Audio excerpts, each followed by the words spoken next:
केल्याबद्दल प्रदीप वाडके यांच्याकडे सहकारी याला मी मनापासून धन्यवाद देतो. खरं या कार्यक्रमाला येणं थोडंसं अशक्य होतं, पण कार्यक्रमाची तारीखच मला ठरवल्यामुळे टोकियोला एका मी इंटरनॅशनल कॉन्फरन्ससाठी गेलो होतो. 10 वर्षांनी परवा आलो आणि अजूनही तिकडाचा वाजली असतील ती अजूनही मला वाटतं मी ती टोकियोमध्ये आहे. तुझं बोलताना काही चुकलो तर मला जर माफ करा.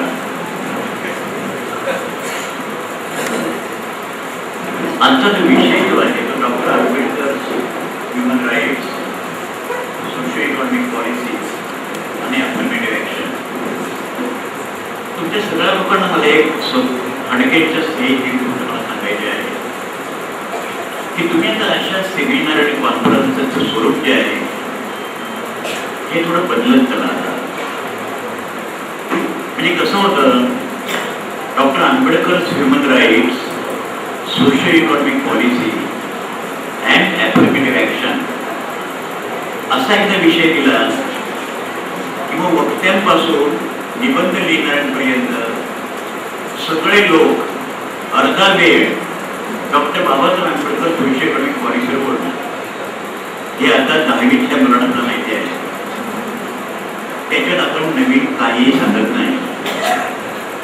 बाबासाहेब आंबेडकरांनी ऑल इंडिया रेडिओला मुलाखत देताना असं म्हणाले, my philosophy of life is enshrined in 3 words. माझ्या आयुष्याचं तत्वज्ञान हे 3 शब्दात समाविष्ट झालेले आहे: liberty, equality and fraternity. I did not borrow this philosophy from French Revolution. मी हे तत्वज्ञान फ्रेंच क्रांतीतून घेतलेले नाही. I have borrowed this philosophy from Buddha, my master. आणि मग त्याच्या अनुषंगाने मग त्यांनी ही भूमिका सांगितली. त्याने आर्थिक अजेंडा दिला, घटनात्मक राज्य समाजवाद, स्टेट सोशलिझम. आर्थिक कार्यक्रम दिला घटनात्मक स्टेट सोशलिझमचा. राजकीय कार्यक्रम दिला पार्लिमेंटरी डेमोक्रेसी. तुमच्यापैकी काही लोकांनी तरी मला असं वाटतं की कॉन्फिडंट असेंब्ली डिबेट्स वाचली असतील. 4.5 दिवस चर्चा झाली होती की प्रेसिडेन्शियल फॉर्म ऑफ गव्हर्नमेंट की parliamentary form of government. Doctor आंबेडकरांचं पुस्तक होतं बघा, फेडरेशन वर्सेस फ्रीडम, हे त्यांनी पुण्यामध्ये काळे मेमोरियल लेक्चरमध्ये दिलेलं होतं. तेव्हा त्यांना फक्त संसदीय लोकशाही नव्हती पाहिजे. He wanted strong centre. म्हणून इंडियन कॉन्स्टिट्यूशनचं स्वरूप युनिटरी इन नेचर पण फेडरल इन स्पिरिट अशा प्रकारचं आहे. भारतीय राज्यघटनेमध्ये फेडरेशन हा शब्द नाही. जसा सेक्युलरिझम हा शब्द नव्हता. सेक्युलरिझम शब्द हा 1976 मध्ये इमर्जन्सी सुरू असताना 42 घटना दुरुस्ती करून श्रीमती इंदिरा गांधी करतात. पण till 1976 Indian constitution did not have the term secularism, did not mean that India was not a secular country. It has always been a secular constitution. आणि सामाजिक प्रश्न तुम्हाला कल्पना आहे, सगळ्यांचं आयुष्य जाती, अस्पृश्यता नष्ट करण्याचा प्रोग्राम, हे सगळे कार्यक्रम सोशल इकॉनॉमिक सोशल सांगितलं, abolition of caste system and tenability. राजकीय सांगितलं, parliamentary democracy with strong centre. Strong centre का पाहिजे होतं? आवाज पण एक कल्पना होती की त्या राज्यामध्ये एक प्रबळ जात आहे. आंध्रमध्ये कम्मने रेड्डी आहे, नॉर्थ इंडियामध्ये जाट आहे, महाराष्ट्रामध्ये मराठा समाज आहे. ते विल बी सो डॉमिनंट की त्यांच्या हातात सत्तेचं केंद्रीकरण होईल आणि ते विल प्ले मिस्चीफ. तर त्यांना कंट्रोल करण्यासाठी सेंटर शुड बी स्ट्रॉंग. लक्षात घ्या, माय सेंटर शुड बी स्ट्रॉंग. आणि या बाबतीमध्ये सरदार पटेल आणि बाबासाहेब आंबेडकर यांचं एकमत होतं. या एकाच गोष्टीमध्ये दोघांचं एकमत होतं, काही कुठल्याच दोघांचं एकमत नव्हतं.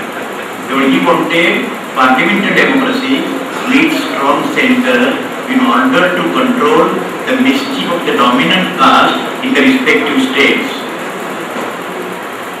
त्यांनी किंवा इन्स्ट्रुमेंट 1936 मध्ये इंडिपेंडेंट लेबर पार्टी, 1946 मध्ये all India scheduled caste federation and the Republican Party of India which was established after his death महापरिनिर्वाण.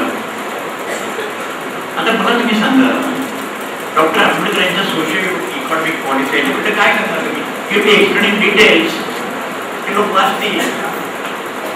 थोडक्यात तुमच्यापैकी बऱ्याच लोकांना माझी अशी विनंती आहे, आणि थोडा त्याच्याशी सहमत होती. ते एका संस्था चालवतात, इंडियन इकॉनॉमिकल स्टडीज. तुम्ही आता एकेका विषयावर applied economic, political, social science research करत आहात.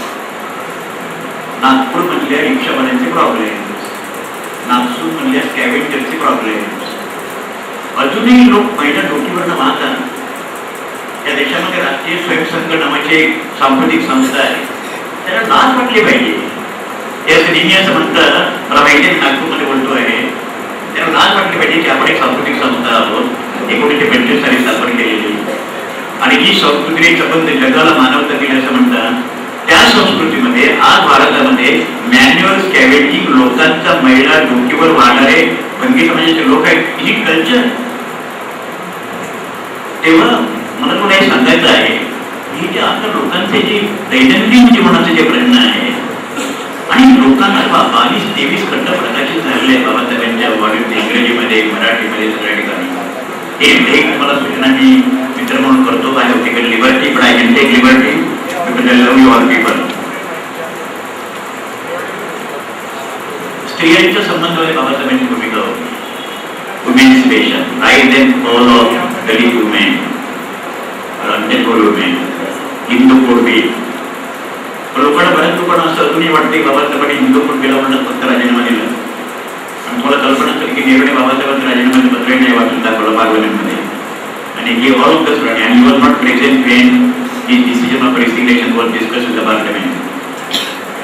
राजीनामा देण्याचं दुसरं एक कारण असं होतं की he always wanted finance ministry. He wanted to be the deputy chairman of the planning commission. जे आता म्हणते काय असते, he didn't want member of planning commission, जसं मी होतो, पण जसं बरेच राजेव आहे. He wanted to be in charge of planning commission. कारण मला असं वाटतं की लंडन कोलंबिया विद्यापीठातून PhD केल्यापासून आणि लंडन स्कूल ऑफ इकॉनॉमिक्स मध्ये डॉक्टर ऑफ सायन्स केल्यापासून बाबासाहेबांच्या सारखा सुज्ञ इकॉनॉमिस्ट भारतामध्ये आजपर्यंत दुसरा निर्माण झालेला नाही, आणि पुढे कधी होईल याच्यावर माझा विश्वास नाही. आजही आपल्याकडे बरेचसे लोक, आपण काय म्हणतो, लेबी म्हटलं की आपल्याला वाटतो की expert Ambedkar, which is no true. 40-50 वर्ष खर्च झाले तरी आय कांट से आंबेडकरची economics. Problem of rupee, its originates in solutions. हे केन्सला उत्तर दिलेलं होतं. केन्स म्हणजे केन्शियन रिव्हॉल्युशन. म्हणजे मार्क्स तर फार मोठा होता, नव्हतं वेगळा, परंतु केन्सला चॅलेंज केलं, गोल्ड स्टँडर्ड केलेला. Evolution of provincial finance in British India. आता सुद्धा 2-2दा 3-3दा ते वाचावं लागतं परत परत. त्याचा बराचसा मग आता त्याच्यामध्ये आपल्याला पुनर्विचार करावा लागेल.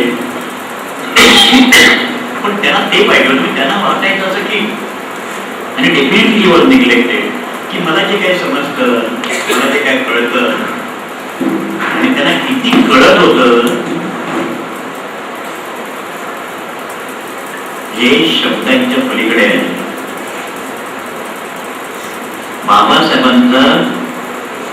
बाबासाहेबांचे विचार विश्व एक खंड सोडण्यात चाललो आपण.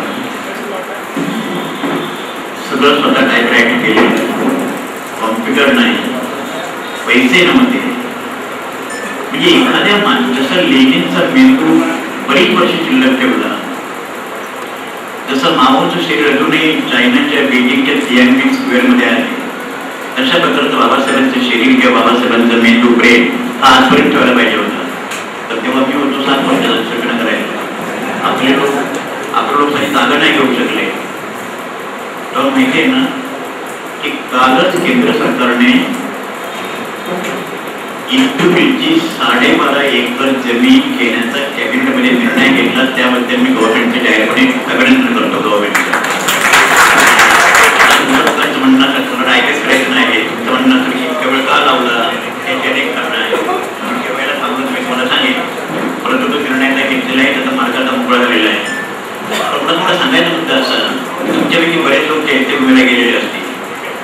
जमीच्या आजूबाजूची सगळी जागा वनिता समाज, सावरकर या लोकांनी घेतलेली आहे. सगळी जागा ब्राह्मणांनी घेतलेली आहे.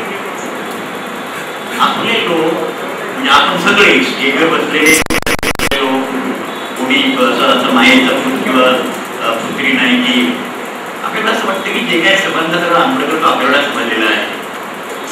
थोडा विचार केला की आपल्याला असं कळतं की आपल्याला मलाच कळायचं आहे. ती जागा देखील खाली मागू शकलो नाही आपण. रस्त्याचं नाव किंग सर्कल पासून भायखळ्यापर्यंत रस्त्याचं नाव डॉक्टर आंबेडकर रोड गेलं. मुंबई शहरातला सगळ्यात मोठा रस्ता आहे. मुंबईचं देखील नाव तेव्हा बदललं होतं मागणी केली. इतका जवळ समाज होता मोठा. आता येतो ह्युमन राईट्स. आता ह्युमन राईट्स, फंडामेंटल राईट्स याची कन्सेप्ट फक्त मी सांगतो, कारण ते बरेच लोक पूर्णपणे बोलायचं आहे. थोडंसं ह्युमन राईट्स द्यायचं आहे.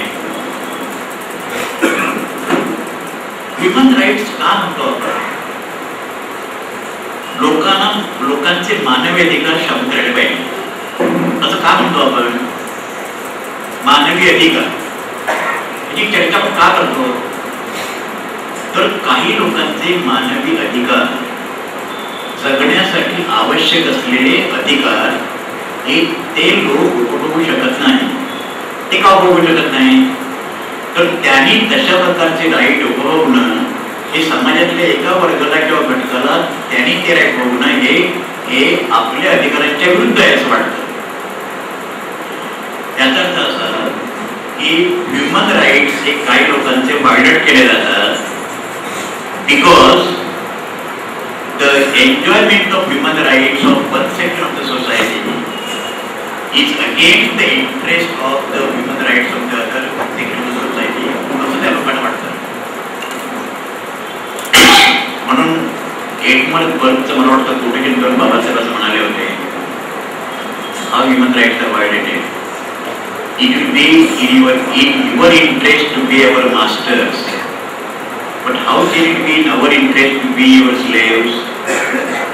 म्हणजे तुम्ही आमचे मालक होणं हे तुमच्या हिताचं आहे, पण आम्ही तुमचे गुलाम होणं हे आमच्या हिताचं कसं असू शकेल? मुंबईमध्ये 36,000 झाडू कामगार आहेत. 10 ते 15 झाडू कामगार प्रत्येक गोष्टीच्या गटारामध्ये उतरतात आणि ते मरतात. त्याचा पण मुंबईच्या ड्रेनेजच्या पाण्यानं. Human rights is very big concept आणि समाज संपूर्णपणे हा कॉन्फ्लिक्टवर आधारलेला आहे. आंबेडकरी चळवळीमध्ये बऱ्याच लोक, बरेच विद्वान यांच्यामध्ये मार्क्सवादाच्या विषयी त्यांचे मतभेद आहे. मतभेद आहे म्हणजे अज्ञान त्यांचं आहे. हार्डली एनीबडी इन आंबेडकर चळवळ, Ambedkar movement, hardly anybody has written extensively or tried to understand what Marx was saying, except for the first time Rausaheb Kasbe, who wrote Marx and Ambedkar. आता मी इतिहास मी लावू शकत नाही. मी एवढं सांगतो की ह्युमन राईट्स व्हायलेट जातात याचं कारण संबंध समाज व्यवस्थेमध्ये कॉन्फ्लिक्ट आहे. एक साधं उदाहरण घेऊया. जे अधिकार स्त्रीला आहेत ते अधिकार पुरुषाला आहेत. तर जे पुरुषाला पाहिजे अधिकार ते स्त्रीला हवे आहेत ते अधिकार जगातल्या कोणत्याही समाज व्यवस्थेमध्ये जे अधिकार पुरुषाला आहेत ते अधिकार स्त्रीला नाही. अधिकार कोणाला कोणते असं ते पुरुषांनीच ठरवलं. मुळामध्ये अधिकार, कोणते अधिकार कोणाला असावे हे पुरुषांनीच ठरवलं असल्यामुळे सगळे अधिकारांचं डिस्ट्रीब्युशन हे पुरुषाने स्वयंकेंद्रित ठेवलं. जसं ब्राह्मणी समाज व्यवस्थेमध्ये समाज व्यवस्थेचं संबंध स्वरूप हे ब्राह्मण समाजाने स्वतःला केंद्रस्थानी ठेवलं, तशा पद्धतीने कुटुंब व्यवस्थेतील, समाज व्यवस्थेतील स्त्री आणि पुरुष यांच्यामधल्या अधिकारांचं वाटप पुरुषाने स्वतःच्या बाजूने करून घेतलं. म्हणून चांगला चहा न केल्याबद्दल बायकोच्या थोडा मालाय मानणारे प्राध्यापक आहे, विचारबद्ध आहे. जेव्हा नळणी केल्यामुळे आजकाल स्वयंपाक करता येत नाही असे म्हणणारे आहे. काय सांगावं भारतीय पुरुषांचा एक पराक्रम. एकच म्हणजे माझा मित्रच आहे, त्याला मूल ना त्याला म्हणून स्त्रीला घटस्फोट दिला. आता मूल न होणं हे genetically responsibility only of woman? मुलगा न होणं याच्यावर बी एन पुरंदरेने लिहिलेलं आहे. त्याच्यावर लिहिलेलं असं आहे, it is the male who determines the sex of the child. स्त्री आणि पुरुष यांच्या समागमाच्या वेळेला जेव्हा शुक्रजंतूंचा संयोग जेव्हा होतो, त्या संयोगाच्या स्वरूपावर पुरुषाच्या शुक्रजंतू कशा प्रकारचे असतात त्याच्यावरनं मुलाचा सेक्स ठरतो. तरी सुद्धा भारतामध्ये 90% स्त्रिया सोडल्या जातात, मुलगा होत नाही. Human rights are talking about. त्यामुळे मोठ्या मोठ्या गोष्टी बोलण्यापेक्षा छोट्या छोट्या गोष्टी ज्या आपल्याला आपण सुरू करू शकतो. आणि म्हणून मी नेहमी असं म्हणत आलेलो आहे की ह्युमन राईट्सच्या संबंधामध्ये अस्पृश्यांचा प्रश्न आहे, दलितांचा प्रश्न आहे, आदिवासींचा प्रश्न आहे, भटक्याविमुक्तांचा प्रश्न आहे, मुलांचा प्रश्न आहे, विधवांचा प्रश्न आहे, ग्रामीण भागाची प्रश्न आहे. Everything is depending upon conflict, and Marx was essentially dealing with conflict. तुमच्यापैकी अनेक लोकांना मी सांगू इच्छितो की 4 पुस्तकं कंपल्सरी वाचली पाहिजे असं बाबासाहेबांनी सांगितलं. त्यातलं एक पुस्तक कम्युनिस्ट मॅनिफेस्टो असेल. He differed with communism, he rejected communism, he rejected Marxism, but he could understand what Marxism was. एखादी गोष्ट नको म्हणताना आपण का नको म्हणतो याबरोबर कळलं पाहिजे ना. भेंडीची भाजी आवडते, कोबी आवडत नाही, का आवडत नाही? It is not that it is I don't accept this philosophy. आता मी शेवटच्या मुद्द्याकडे येतो. शेवटचा मुद्दा असा आहे की अफर्मेटिव्ह ऍक्शन पुरातन याच्यावर लिहिलेलं आहे. मला असं वाटतं की इंडियाच्या संबंधामध्ये मी सकाळी प्रथम क्रिकेट सांगत होतो, अफर्मेटिव्ह ऍक्शन याचा अर्थ साधारणपणे विषम समाज व्यवस्थेमध्ये मागासलेल्या समाज घटकासाठी शासनाच्या वतीने किंवा खाजगी सेक्टरच्या वतीने आधारलेली किंवा स्वीकारलेली एखादी कल्याणकारी योजना त्याची अफर्मेटिव्ह ऍक्शन. ही प्रत्येक देशामध्ये रिझर्वेशन प्रायव्हेट सेक्टरचं थोडं पुस्तक संपादन केलेलं आहे. आपल्या समाजामध्ये जे अनेक लोकांनी काम केलेलं आहे त्यातलं सर्वात जास्त काम थोराताने केलंय सांगायला मला येथील देखील ऐकून घेतलेले बलिष्ठतेच्या संबंधामध्ये इन्फरिकल डेटा घेऊन. परंतु इंडियन कॉन्टेक्स्टमध्ये what is affirmative action? Indian कॉन्टेक्स्टमध्ये affirmative action is reservation policy. Because बाकीच्या देशामध्ये अफर्मेटिव्ह ऍक्शन जे आहे, विशेषतः अमेरिकेमध्ये जे आहे, अमेरिकेमध्ये 1968 by 12th amendment to the American Constitution, Negroes were given right to vote. They were not given right to vote. मी परवा 1-2-3 दिवस वॉशिंग्टनमध्ये त्यांच्या काँग्रेसच्या लायब्ररीमध्ये भेटलो होतो. त्यांचं घटनेचं पहिलं कलम ते आहे ते जवळजवळ 75% ऑफ द अमेरिकन कॉन्स्टिट्यूशन आहे. मलेशियामध्ये अनेक देशामध्ये अशा प्रकारचे अफर्मेटिव्ह ऍक्शन आहे. अनेक ठिकाणी वेगवेगळ्या कारणांच्यामुळे विषमता आहे, डिस्क्रिमिनेशन आहे. तर ही विषमता, ही डिस्क्रिमिनेशन कमी करण्यासाठी सरकारच्या वतीने घेतलेली एक voluntary action that is affirmative action. पण इंडियन कॉन्टेक्स्टमध्ये अफर्मेटिव्ह ऍक्शन म्हणजे उद्या प्रायव्हेट सेक्टरने एखादी पॉलिसी घेतली, प्रायव्हेट सेक्टरमध्ये रिझर्वेशन आणावं किंवा अफर्मेटिव्ह ऍक्शन आणावे अशा प्रकारचा प्रयत्न प्राईम मिनिस्टरने केला. परंतु त्यांचं असं म्हणणं आहे की आम्ही ती आणतो पॉलिसी, पण आम्हाला कुठल्याही प्रकारचा स्टॅट्युटरी कोटा नको. म्हणजे आत्ताचे रिझर्वेशन जे आहे शेड्यूल कास्टला 15%, शेड्यूल ट्राईबला 7.5%, ओबीसीनं 28%, 49% आहे रिझर्वेशन. तर please never forget the fact that in the Indian context affirmative action means the reservation policy. आणि रिझर्वेशन पॉलिसीचं उगमस्थान हे पुणे पॅक्टमध्ये आहे. 1932 मध्ये जेव्हा सेपरेट इलेक्टोरेटला काँग्रेस आणि गांधींनी विरोध केला, त्याच्यातून जॉईंट इलेक्टोरेट आणि रिझर्व्ह सीट्स आले. पण त्या रिझर्व्ह सीट्स पार्लमेंटमध्ये आणि लेजिस्लेचरमध्ये ठेवण्याबरोबरच एम्प्लॉयमेंट, नोकऱ्या आणि शिक्षण या 2 ठिकाणी रिझर्वेशनचं इम्प्लिमेंटेशन त्यांनी तरतूद करण्यामध्ये आलं. आणि मला तुम्हाला सांगायला पाहिजे. तुम्ही त्याचा विचार करा. गेली 10 वर्ष थोरात माझी याच्यावर चर्चा सुरू आहे. या 3 ज्या गोष्टी आहेत, reservation in legislature parliament, reservation in education आणि रिझर्वेशन इन एम्प्लॉयमेंट, या तिघांच्या पैकी reservations in employment and reservation in education, these two are more effective than the reservation in the state legislation. गेली 4 वर्ष मी पार्लमेंट मध्ये आहे. एकाही शेड्यूल कास्ट किंवा शेड्यूल ट्राईब मेंबर ऑफ पार्लमेंटची हिंमत नाही की एखाद्या प्रश्नावर त्यांच्या पक्षाला काय वाटेल याचा विचार न करता बोलण्याची एकही मेंबर ऑफ पार्लमेंटकडे हिंमत नाही. काय हिंमत नाही? तिकीट पक्ष देणं, निवडणुकीत पैसे पक्ष देणं, निवडून पक्ष आणणं, कुठल्या कमिटीमध्ये घेणार ते पक्ष ठरणं, सत्ता जर तुम्हाला कॅबिनेटमध्ये घेणार की नाही ते पक्ष ठरणं.